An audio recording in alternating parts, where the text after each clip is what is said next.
नमस्कार मित्रों, स्वागत है आप सभी का आपके अपने चैनल सुजाता के में।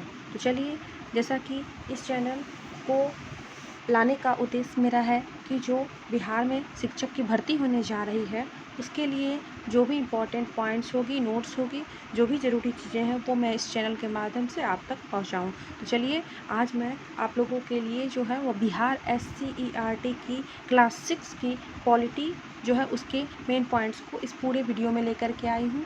और क्लास 6 पॉलिटी में जो पूरे चैप्टर है उसमें मैंने जो भी इम्पोर्टेंट पॉइंट्स थे उसे मैंने एक जगह कलेक्ट किया है, उसे लिखा है, और इसे पढ़ने के बाद जो है आपको बुक पढ़ने की कोई आवश्यकता नहीं होगी और ये आपके पास एक नोट्स जो है वो तैयार हो जाएगा, जिसे आप इस नोट्स को एक बार अगर देखेंगे तो ये आपके लिए बहुत ही लाभकारी होगा। तो चलिए देखते हैं, हमारा जो पॉलिटी का पहला चैप्टर है उसका नाम है विविधता की समझ। तो चलिए, उसमें कहा गया है कि सबसे पहले जान लें कि भारत एक धर्मनिरपेक्ष राज्य है जहां धर्म, लिंग, शिक्षा, आर्थिक स्थिति के आधार पर किसी भी तरह का भेदभाव नहीं किया जाता है। बिहार के लोग लिट्टी चोखा खाना पसंद करते हैं और पंजाब के लोग मक्के की रोटी और सरसों का साग, पश्चिम बंगाल के लोग मछली चावल पसंद करते हैं, दक्षिण भारत के राज्य तमिलनाडु, केरल और आंध्र प्रदेश के लोग इडली, डोसा और सांभर खाना पसंद करते हैं। तो ये खान पान की बात है। उसके बाद देखिए, कहता है कि बिहार का मशहूर पर्व क्या है? छठ है। यहाँ पे पर्व जो है वो छूट गया है, यहाँ मशहूर पर्व होगा वो छठ है। वहीं पश्चिम बंगाल का मशहूर पर्व जो है वो दुर्गा पूजा, महाराष्ट्र गणेश उत्सव और केरल का मशहूर पर्व जो है वो ओणम है। फिर झारखंड में आदिवासी समाज के लोग जो है वो सरहुल का पर्व मनाते हैं। चलिए, हमारे देश में सभी धर्मों के लोग रहते हैं और अलग अलग मातृभाषा बोलते हैं। बिहार में भोजपुरी, हिंदी, मगही, मैथिली, अंगिका एवं बज्जिका भाषा बोली जाती है। बज्जिका नहीं, बज्जी भाषा बोली जाती है। चलिए, पूरे भारत में 1652 से भी अधिक भाषाएं बोली जाती है। संविधान की 8वीं अनुसूची में 22 भाषाओं को शामिल किया गया है। डॉक्टर भीमराव अंबेडकर का जन्म महार जाति में 1891 ईस्वी में हुआ था और यह भारत में छुआछूत के खिलाफ बहुत संघर्षरत थे। जो हमारा पहला चैप्टर है उसमें इतना ही मेन पॉइंट है, इसलिए इसमें आपको कुछ भी ऐड करने की ज़रूरत नहीं है। चलिए, दूसरा चैप्टर है ग्रामीण जीवन यापन के स्वरूप। तो इसके बारे में जो भी मेन पॉइंट्स थे मैंने उसे पढ़ा। जो मेन चीज़ें हैं वो इतनी ही है कि भारत में 6 लाख से भी अधिक गांव हैं। भारत में बरसात के समय धान एवं ठंड में गेहूं, चने व दलहनी फसलें उगाई जाती हैं। बड़े किसान जो अपने आसपास 1-2 मजदूर साल भर के लिए रखते हैं उन्हें हरवाहा कहा जाता है। ठीक है। क्षेत्र के लोग जो कृषि कार्य और गैर कृषि कार्य के द्वारा अपनी जीविका का उपार्जन करते हैं। कृषि कार्य के अंतर्गत खेती आती है, जबकि कृषि कार्य कृषि कार्य के अंतर्गत खेती आती है, जबकि गैर कृषि कार्य के अंतर्गत व्यवसाय का कार्य आता है। यहाँ गैर कृषि कार्य होगा। चलिए, अगला है जीवन यापन के स्वरूप। तो पहला है कि शहरी क्षेत्रों में व्यवसाय प्रमुख होता है। अपना व्यवसाय खुद चलाने वाले व्यापारी को पटरी वाला व्यापारी कहते हैं। दूसरा है कि शहरों में काम करने के विभिन्न स्वरूप हैं, जैसे रिक्शा चलाकर व्यवसाय के साथ फैक्ट्री में काम करके दफ्तर में काम करना। सरकारी क्षेत्रों में काम करने वाले को रविवार और अन्य त्योहारों में छुट्टी मिलती है। सरकार एक सीमा तक कर्मचारी और उसके परिवार के सदस्यों के इलाज का खर्च भी उठाती है। अब है अगला, लेन देन का बदलता स्वरूप। तो इसमें देख लेते हैं कि जब किसी वस्तु की खरीद बिक्री दूसरी वस्तु के माध्यम से किया जाता है तो उसे वस्तु विनिमय प्रणाली कहते हैं। जब किसी वस्तु की खरीद बिक्री मुद्रा या रुपये पैसे के माध्यम से किया जाता है तो उसे मुद्रा विनिमय प्रणाली कहते हैं। मुद्रा का प्रारंभिक स्वरूप वस्तु मुद्रा के रूप में था। प्राचीन काल यानी आखेट युग में जब मनुष्य जानवरों के शिकार द्वारा जीवन यापन करता था तब पशु का खाल या चमड़ा का प्रयोग मुद्रा के रूप में किया जाता था। बाद में चारागाह युग में पशुओं का प्रयोग मुद्रा के रूप में किया जाने लगा। उसके बाद मनुष्य खेती करने लगा तो अनाज का प्रयोग भी मुद्रा के रूप में किया जाता था। इन्हें वस्तु मुद्रा कहा जाता था। चलो, अगला पॉइंट है कि वस्तु मुद्रा के बाद सर्वप्रथम धातु मुद्रा का चलन हुआ। इसमें लोहा, तांबा, पीतल, सोना, चांदी इत्यादि का प्रयोग होता था। अब है कि भारत में सबसे पहले चांदी के सिक्के बने और भारत में अलग अलग राजा होने के कारण हर राजा अपने लिए सिक्के जारी करता था। उसके बाद है कि दिल्ली की गद्दी पर बैठे शेरशाह सूरी ने ऐसा ही चांदी का सिक्का चलाया जिसे रुपया नाम दिया। भारत में मुगल सम्राट के समय में मुद्रा की मुहर चांदी का रुपया और तांबे का बना दाम चलता था, यानी कि मुहर जो होता था वो चांदी का रुपया और तांबे का नाम होता था।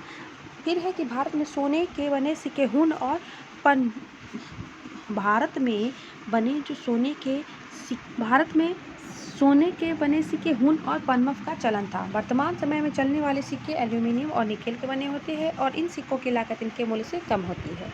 अब है कि सिक्कों के परिवहन के लिए भारत में कागज़ के नोट का चलन शुरू हो गया। भारत में कागज़ का नोट छपवाने का जारी करने का अधिकार सिर्फ भारतीय रिजर्व बैंक को है।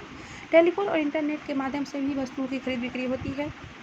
बैंक द्वारा ही इसके लिए कई सुविधाएं उपलब्ध कराई गई है।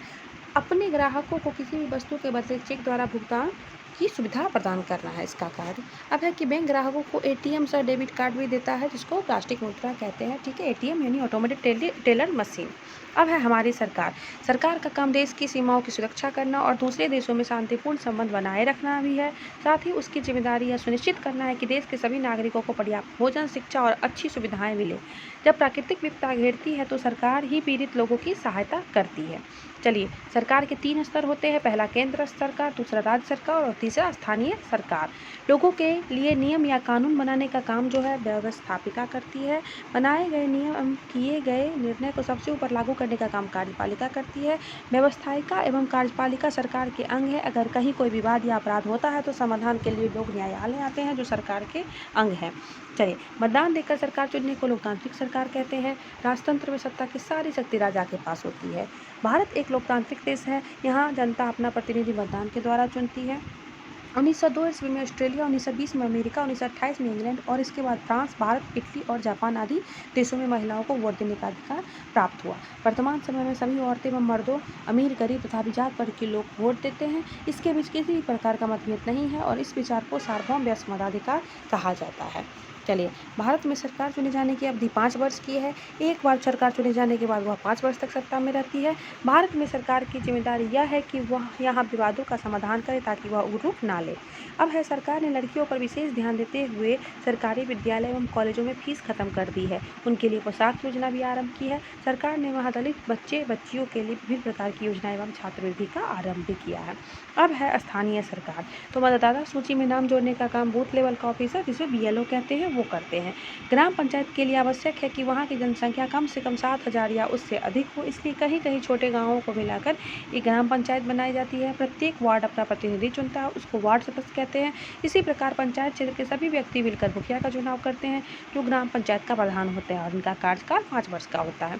अब है कि ग्राम पंचायत एक सचिव होता है, जो ग्राम सभा का सचिव होता है, उसे पंचायत सचिव कहते हैं।